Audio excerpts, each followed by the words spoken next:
আপনারা এখনো জানেন যে ফেনী জেলায় এবং এই সারা বাংলাদেশে সে আওয়ামী খুনি দোসর শেখ হাসিনার দোসররা এখনো বুক ফুলিয়ে চলতেছে।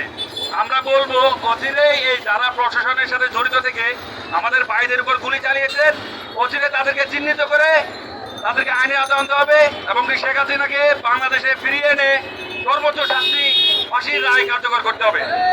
আর এই পর্যায়ে আপনাদের সামনে ফেনী জেলার কৃতি সন্তান বিপ্লবী গণ অধিকার পরিষদের বিপ্লবী সাধারণ সম্পাদক রেজাউল করিম সুজন ভাই বক্তব্য রাখবেন। না, ধন্যবাদ।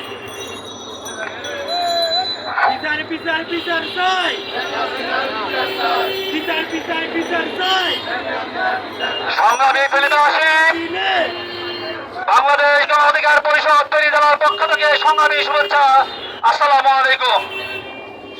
আপনারা ইতিমধ্যে অবগত হয়েছেন বিগত ৭০ বছর খুনি হাসিনা এবং তার লিখিত সন্ত্রাসী বাহিনী দিয়ে পুরো বাংলাদেশকে শোষণ করেছে এবং কি আমাদের ব্যক্তিগত অধিকার, রাজনৈতিক অধিকার এবং কি আমাদের নাগরিক অধিকার ক্ষুণ্ণ করেছে।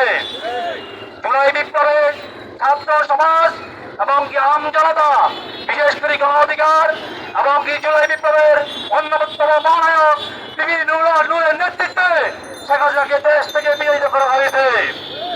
অবশেষে দাদা দেশে পালাইত হয়েছে। এই শেখ হাসিনা ফিরে আসবে বলছে, আমরা তোমাকে ফিরে আনবো ইনশাআল্লাহ। তোমাকে বিচারের জন্য ফিরে আনবো, তোমাকে বিচারের আওতায় আনা হবে।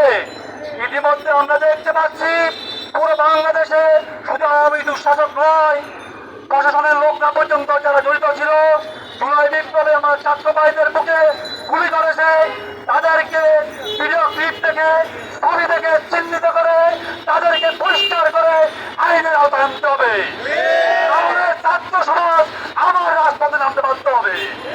তখন আপনাদের এই সরকারকেও আমরা জবাব দিতে বাধ্য করবো ইনশাআল্লাহ। ছাত্র সমাজ বিপ্লব জেনে গেছে, ছাত্র সমাজ অধিকার কিভাবে আদায় করতে হয় তারা তা জেনে গেছে। বাংলার মানুষকে আর উঠতে পারবেন না। বাংলার মানুষ অধিকার সম্পর্কে সচেতন হয়ে গেছে। আমি উপদেষ্টা সরকারকে বলবো, মাননীয় প্রধান উপদেষ্টাকে বলবো, আজকে স্মারকলিপির মাধ্যমে, জেলা প্রশাসনের মাধ্যমে আমরা স্মারকলিপি প্রদান করবো। আপনারা আমাদের গণ অধিকার পরিষদের পক্ষ থেকে প্রত্যেকটা জেলা থেকে স্মারকলিপি যাবে।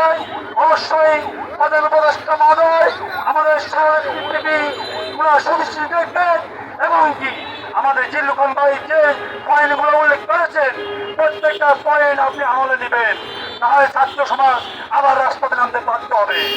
আপনারা আমাদেরকে বাধ্য করবেন না, যদি বাধ্য করেন আপনাদেরকেও উচিত জবাব দেওয়া হবে।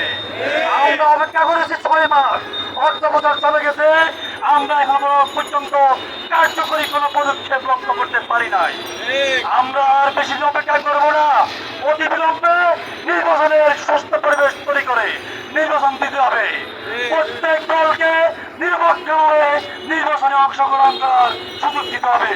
অবশ্যই আওয়ামী লীগকে নিষিদ্ধ ঘোষণা করতে হবে। বাংলাদেশে আরেক দিনের জন্য আওয়ামী লীগ সিদ্ধ রাজনীতি করতে পারবে না।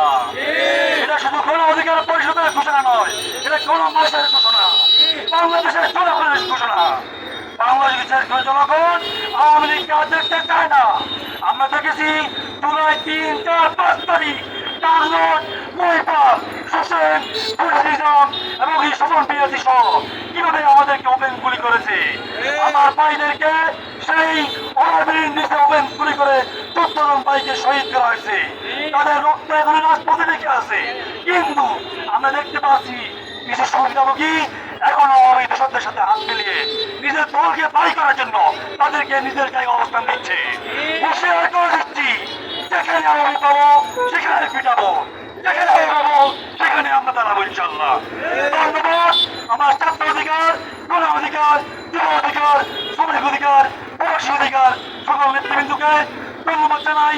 তারুণ্যের আইকন, তারুণ্যের মহানায়ক বিভিন্ন নূর ভাইকে ধন্যবাদ জানাই। সারা বাংলা বিপ্লবী জনতাকে এমনকি শ্রদ্ধাভাবে স্মরণ করছি জুলাই বিপ্লবের প্রত্যেকের শহীদকে, তাদের আত্মার মাফরাত কামনা করছি। আহত ভাইদেরকে তাদের সুস্বাস্থ্য কামনা করছি। আসসালামু আলাইকুম। জিন্দাবাদ গণ অধিকার পরিষদ, জিন্দাবাদ বাংলাদেশ, জিন্দাবাদ।